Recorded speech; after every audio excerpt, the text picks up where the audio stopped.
AOB Uttarandhra region Maoist నేతగా పేర్కొంటూ నగరంలోని ప్రముఖ వ్యక్తులలో ఒక వ్యాపారిని 25 లక్షలు, మరో వ్యక్తిని 20 లక్షలు నగదు ఇవ్వాలంటూ డిమాండ్ చేస్తూ వ్యక్తిని పోలీసులు అదుపులోకి తీసుకున్నారు. ఈ మేరకు విజయనగరం 1వ పట్టణ పోలీస్ స్టేషన్లో సోమవారం డీఎస్పీ శ్రీనివాసరావు దీనికి సంబంధించిన వివరాలను వెల్లడించారు. విశాఖ జిల్లా చిన్న ముసిడివాడకు చెందిన కుచ్చర్లపాటి వెంకట బంగారురాజు విజయనగరంలో ప్రముఖ వ్యాపారిని, ప్రముఖ వ్యక్తిని తాను నక్సలైట్ నాయకుడినని బెదిరిస్తూ నగదు డిమాండ్ చేశారన్నారు. బాధితుల ఫిర్యాదు మేరకు ఈ నెల 19న కేసు నమోదు చేసి దర్యాప్తు నిర్వహించిన పోలీసులు సాంకేతికత ఆధారంగా నగరంలోని బాలాజీ జంక్షన్ వద్ద అదుపులోకి తీసుకున్నామన్నారు. ఈ సమావేశంలో 1వ పట్టణ సిఐ ఎస్ శ్రీనివాస్ సిబ్బంది పాల్గొన్నారు.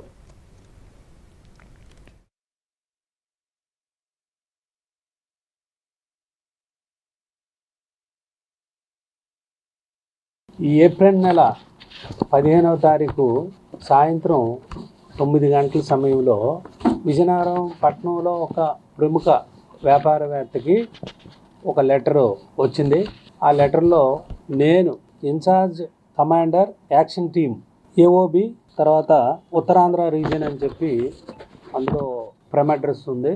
అతను ఏమంటాడంటే విజయనగరం చుట్టుపక్కల అంతా కూడా నక్సలైట్కు సంబంధించి టీమ్స్, యాక్షన్ టీమ్స్ అన్నీ ఉన్నాయి. వారి ఆర్థిక అవసరాల నిమిత్తము 25 lakhs గెదపల్లి విలేజ్లో 16వ తారీఖున పెట్టాలి, లేకపోతే మిమ్మల్ని అంతం చేస్తామని చెప్పేసి ఆ లెటర్ తాలూకా సారాంశం. మరి అదే రోజు 15వ తారీఖు కూడా రాత్రి 10 గంటలకి విజయనగరంలోనే ఇంకొక ప్రముఖ వ్యక్తికి ఇంకొక లెటర్ వచ్చింది.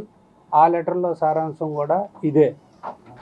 మీరు 20 lakhs 16వ తారీఖు మధ్యాహ్నం 3 గంటలకి గెద్దపల్లి విలేజ్లో బస్ స్టాప్లో పెట్టాలి. మీరు ఇంకేమైనా పిచ్చి వేషాలు వేస్తే మీకు మీ అంతు చూస్తాం, మీ ప్రాణాన్ని తీస్తామని చెప్పేసి ఆ లేఖలో ఉంచిన సారాంశం. ఆ ఇచ్చిన రిపోర్ట్ మీద మేము 1 టౌన్ పోలీస్ స్టేషన్లోని 2 టౌన్ పోలీస్ స్టేషన్లోని మేము కేసెస్ రిజిస్టర్ చేసాం. 19వ తారీఖున చేసి దర్యాప్తు చేసాం.